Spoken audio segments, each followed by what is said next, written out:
നമസ്കാരം കൂട്ടുകാരെ, ഞാൻ ഒരു ബുദ്ധിമാനായ കുട്ടിയുടെ കഥയാണ് ഇവിടെ പറയാൻ പോകുന്നത്. പണ്ടൊരു കാട്ടിൽ ഒരു സിംഹമുണ്ടായിരുന്നു. ആ സിംഹം കാടിന്റെ രാജാവായതുകൊണ്ട് കണ്ണിൽ കാണുന്ന മൃഗങ്ങളെയൊക്കെ ഓടിച്ചിട്ട് തല്ലിക്കൊന്ന് തനിക്കിരയാക്കിയിരുന്നു. പുറത്തേക്ക് വന്നാൽ സിംഹം കൊല്ലുമോ എന്ന് ഓർത്ത് ഭയന്ന് എല്ലാ മൃഗങ്ങളും പുറത്തേക്ക് വരാൻ വരുന്നു. ഭക്ഷണം കഴിക്കാൻ വരെയും പുറത്തേക്ക് വരാൻ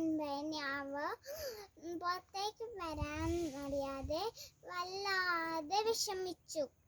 ഇങ്ങനെയുള്ളപ്പോൾ സിംഹത്തിന്റെ പിടിയിൽ നിന്നും എങ്ങനെയെങ്കിലും രക്ഷപ്പെടണം ഓർത്ത് അവരെല്ലാവരും ഒരു മീറ്റിംഗ് ഉണ്ടാക്കി. ആ മീറ്റിംഗിൽ ചെന്നായ മറ്റു മൃഗങ്ങളോട് ഒരു ഐഡിയ പറഞ്ഞു. നമ്മളെല്ലാവരും സിംഹത്തിന്റെ വായിൽ വീണ് മരിക്കുന്നതിന് പകരം ഓരോരുത്തരായി സിംഹത്തിന്റെ ഗുഹയിൽ ചെന്ന് അതിനിരയായേക്കാം. അങ്ങനെ നമ്മൾ ചെയ്യുകയാണെങ്കിൽ അതിനുശേഷം സിംഹത്തെ കണ്ട് പേടിക്കേണ്ട ആവശ്യമേ ഉണ്ടാവില്ല. മാത്രമല്ല, നമ്മുടെ സമയം വരുന്നവരെ നമുക്ക് പേടിക്കാതെ കഴിയുകയും ചെയ്യാം. സിംഹം എപ്പോഴാണ് വരിക, എപ്പോഴാണ് നമ്മളെ കൊല്ലുക എന്ന് ഓർത്ത് പേടിക്കുകയും വേണ്ട. സിംഹം ചെന്നായ പറഞ്ഞത് കേട്ട് മറ്റുള്ള മൃഗങ്ങളും ഇതിന് സമ്മതിച്ചു. ശരി, ഞങ്ങൾ ഇതിനെ സമ്മതിക്കുന്നു. എന്നായാലും അതിനൊരു ഇരയാകും. അതെന്നാണെന്നറിഞ്ഞാൽ അതുവരെ സമാധാനത്തോട് ജീവിക്കാലോ.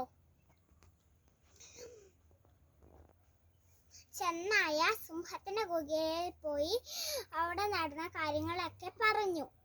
സിംഹം അത് കേട്ട് ചെന്നായനോട് പറഞ്ഞു, ശരി, ഞാൻ നിങ്ങളുടെ രാജാവല്ലേ, അതുകൊണ്ട് ഞാൻ നീ പറയുന്നത് സ്വീകരിക്കുന്നു.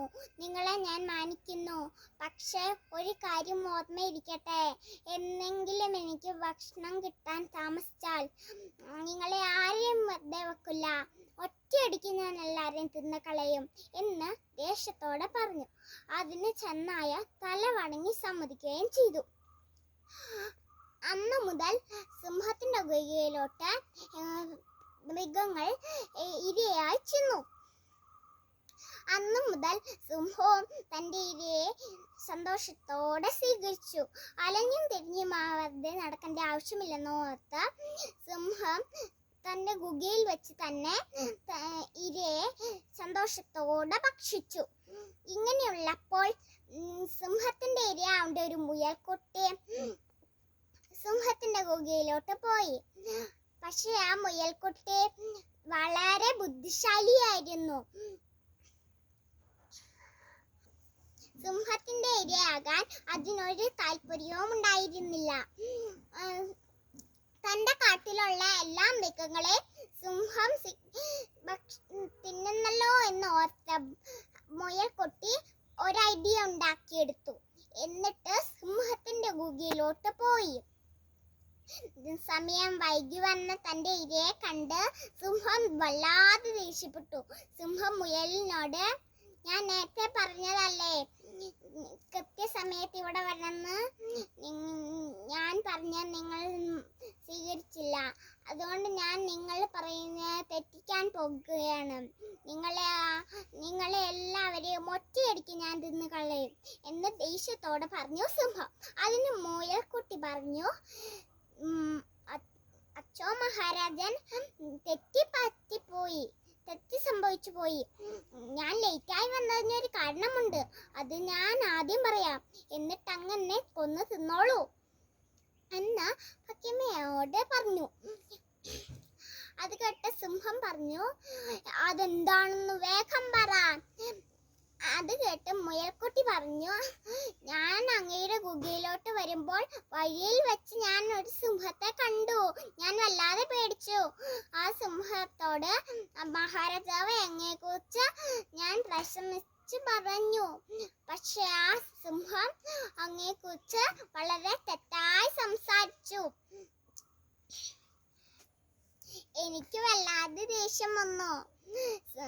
എന്റെ മഹാരാജാവായ അങ്ങയെക്കുറിച്ച് എന്തിനാണ് തെറ്റായി സംസാരിക്കുന്നത് ഞാൻ ചോദിച്ചു. അന്നേരം ആ സിംഹം ദേഷ്യപ്പെട്ട് എന്നെ കൊല്ലാൻ വന്നു. എന്നെ കൊന്നാൽ എന്റെ മഹാരാജാവ് നിന്നെ വെറുതെ വിടില്ലെന്ന് ഞാൻ ആ സിംഹത്തോട് പറഞ്ഞു. അതിനാൽ സിംഹം, നിന്റെ മഹാരാജാവ് ഒരു മടിയനാ, ഇരുന്നോണ്ടല്ലേ ഇരയെ തിന്നുവാണോ? നിന്റെ മഹാരാജാവിനോട് എൻ്റെ അടുത്തേക്ക് വരാൻ പറ എന്ന് മോശമായി പറഞ്ഞു. അതിന് ഞാൻ പറഞ്ഞു, എന്റെ മഹാരാജാവിനോട് ഈ കാര്യം നേരിട്ട് പറ.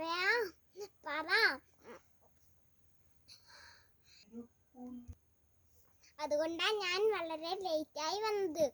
ഇത് കേട്ട് സിംഹം വല്ലാതെ ദേഷ്യപ്പെട്ടു. സിംഹം മുയലിനോട്, വാ, നമുക്കിപ്പോ തന്നെ പോകാം. അവനെ ഒരു കൈ നോക്കിയിട്ടേ ഉള്ളു ബാക്കി കാര്യം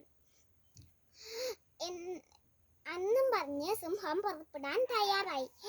വരൂ മഹാരാജാവേ എന്നും പറഞ്ഞ് മുയൽക്കുട്ടി കാടിന് നടുവിലുള്ള ഒരു പഴയ കിണറിന്റെ അടുത്തേക്ക് കൊണ്ടുപോയി. അന്നത്തെ കൊത്തി നോക്കൂ, അതിലുള്ളിലാണ് ആ സിംഹമുള്ളത്. അങ്ങ് ആരെന്ന് കാണിക്കൂ മഹാരാജാവേ. ദേഷ്യത്തിലായിരുന്ന ആ സിംഹം കിണറ്റിലോട്ട് കാലെടുത്ത് വെച്ച് നോക്കി പേടിപ്പിക്കുവാൻ ഗർജിക്കുകയും ചെയ്തു. അപ്പോൾ ആ സിംഹത്തിന്റെ ബിംബം വെള്ളത്തിൽ നിന്നും തിരിച്ചു ഗർജിക്കുവാൻ തുടങ്ങി. അതിന് മുയൽക്കുട്ടി പറഞ്ഞു, കണ്ടോ മഹാരാജൻ, അങ്ങയോട് തന്നെ തിരിച്ച് ഗർജിക്കുന്ന കണ്ടോ? സിംഹത്തിന്റെ ദേഷ്യം വല്ലാതെ കൂടുതലാക്കി. സിംഹം ഒട്ടും ആലോചിക്കാതെ കിണറ്റിലേക്ക് എടുത്ത് ചാടി. കിണറ്റിൽ മറ്റൊരു സിംഹവും ഉണ്ടായിരുന്നില്ല. അത് സ്വയം കിണറ്റിലോട്ട് വീണു. പുറത്തു വരാൻ അറിയാതെ അവിടെ കിടന്ന് കഷ്ടപ്പെട്ട് മുങ്ങി മരിച്ചു. മുയൽക്കുട്ടി തന്റെ ബുദ്ധി ഉപയോഗിച്ച് തന്നെ രക്ഷപ്പെടുത്തിയത് മാത്രമല്ല, കാട്ടിലുള്ള എല്ലാ മൃഗങ്ങളെയും സിംഹത്തിന്റെ പിടിയിൽ നിന്നും രക്ഷപ്പെടുത്തി. നന്ദി.